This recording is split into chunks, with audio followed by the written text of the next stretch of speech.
మీరు ఆపట్ల అంటే మీరు అచ్చంగా దాని మీద సోషల్ మీడియా మీదే బతికేస్తున్నారు.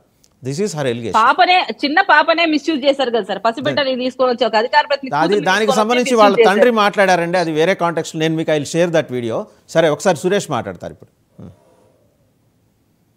సార్ రాజు గారు, ఇప్పుడు ఒక్క నిమిషం నేను మాట్లాడే ముందు ఇంతకుముందు మన రవికిరణ్ అన్న గారు జగన్మోహన్ రెడ్డి గారిని సంబోధిస్తూ కళ్ళు దాగిన కోతి మాదిరిని సంబంధించారు. అన్న దయచేసి మీరు అలాంటి పదాలు వాడకండి, మంచి పద్ధతి కాదు. ఆ వాతాలత మీరు వాడడం అనేది మంచి పద్ధతి కాదు. ఒక రాష్ట్ర మాజీ ముఖ్యమంత్రిని పట్టుకొని కళ్ళు దాగిన కోతి అనడము మీ విజ్ఞతకే వదిలేస్తున్నా. మాట్లాడాలంటే ఇలాంటి మాటలు వస్తుంటాయి, కానీ ఒక హుందాతనం ఉండాలని నేను చెప్తున్నా పదే పదే. మీరు ఇలాంటి రకమైనటువంటి మాటలు మంచి పద్ధతి కాదు.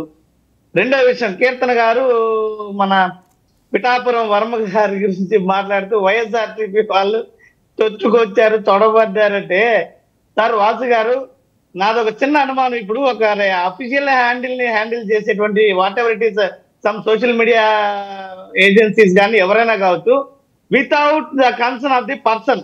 ఇప్పుడు ఒక పోస్ట్ పెట్టాలంటే, ఇప్పుడు మా నాయకులు కూడా పోస్టులు ఇతరులు కొంతమంది ఉంటారు, పిఆర్ టీమ్. ఏదైనా పోస్ట్ పెట్టే ముందు వారి యొక్క అనుమతి తీసుకుంటారు. సరే ఈ పోస్ట్ షేర్ చేయమంటారా వద్దా అన్న తర్వాతే ఆ రకమైనటువంటి పోస్టులు షేర్ అవుతాయి. ఎవరిదైనా కూడా సరే, దిస్ ఈస్ ద ప్రొసీజర్. ఏ రకమైనటువంటి డిజిటల్ మీడియా ఏజెన్సీస్ ఎవరైనా కూడా ఉపయోగించేటువంటి ప్రొసీజర్ ఏంటి, ఒక పోస్ట్ పెట్టే ముందు సదరు వ్యక్తి యొక్క ఒపీనియన్ తీసుకొని ఈ పోస్ట్ పెట్టమంటారా వద్దా అన్నటువంటి వివరం తీసుకొని పెడతారు. ఇక్కడ అది పెట్టే వాళ్ళు ఆటోమేటిక్ ఆయన వివరం తీసుకునే పెట్టుంటారు. దాని ఉద్దేశం కూడా ఆయన పెట్టమని ఉంటారు. దాంట్లో ఉన్నటువంటి content what ever it is, ఆ కష్టం ఆయనకి ఇంకా వర్మ గారికి దక్కాల్సినటువంటి ప్రతిఫలం దక్కిందా లేదనా, లేదా ఆయన కష్టం అంతా బూడిదలో పోసి పన్నీర్ అయిందనా, లేదంటే ఎవరికి వచ్చిందని అది వాళ్ళు చూసుకుంటారు. మీకెందుకండి, మీరు జొరబడిపోయి ఆ టీమ్స్ లో మీరెందుకు మీ పైత్యం ప్రకోపిస్తారు అనేది వారి. ఇప్పుడు వాళ్ళ గొడవతో మాకు సంబంధం లేదు సార్. మేమే ప్రజా సమస్యలను పోరాడాల్సినట్టు మాకు బొచ్చుడు ఉన్నాయి. మేము వాటిల్లోనే మేము ఏడుతుంటే వీళ్ళ గొడవ మాకెందుకు?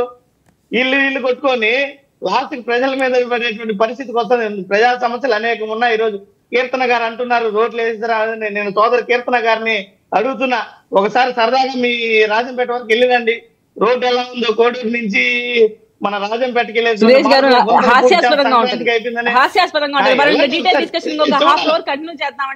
ఒక డేటా ఇద్దరం మాట్లాడదాం రోడ్ల గురించి.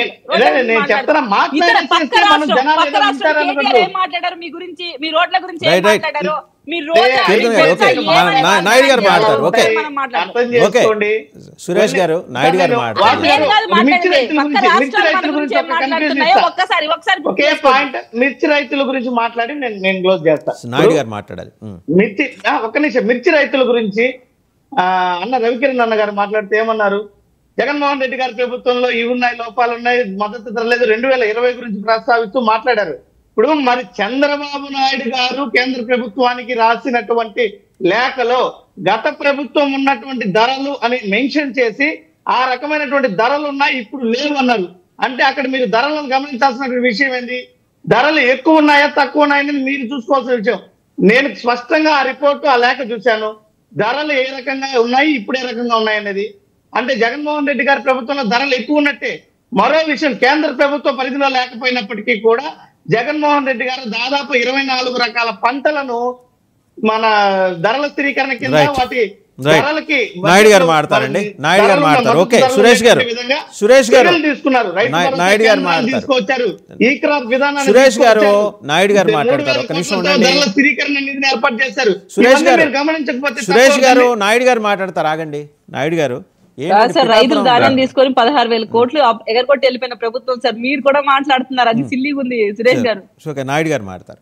అన్నదాత సుఖీభవాన్ని దాని గురించి మాట్లాడదామా? సురేష్ గారు నాయుడు గారు మాట్లాడియండి.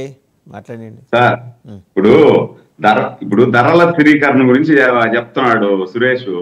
ధరలే లేవు, మళ్ళీ స్థిరీకరణ ఏంది? రైతులనే మీరు పట్టించుకోరా? 9 సార్లు కరెంట్ ఛార్జీ పెంచి వాళ్ళని ఎత్తిన బండలేసి ఇబ్బంది పెడతారు మీరు. రైతు అనే దాని గురించి మీకు తెలుసా? రైతు పడతాడు, ఏం చేస్తాడని మీరు అధికారంలోకి రాకముందు ఏం చెప్పారు? ఇదే మదనపల్లిలో టమాటా యార్డుకి వచ్చేసి మీరందరూ ఇబ్బంది పడద్దండి, నేను ధరల స్థిరీకరణ నిధి అనేది ఒక నిధిని ఏర్పాటు చేస్తాను, ధరలు తగ్గినప్పుడు పెరిగినప్పుడు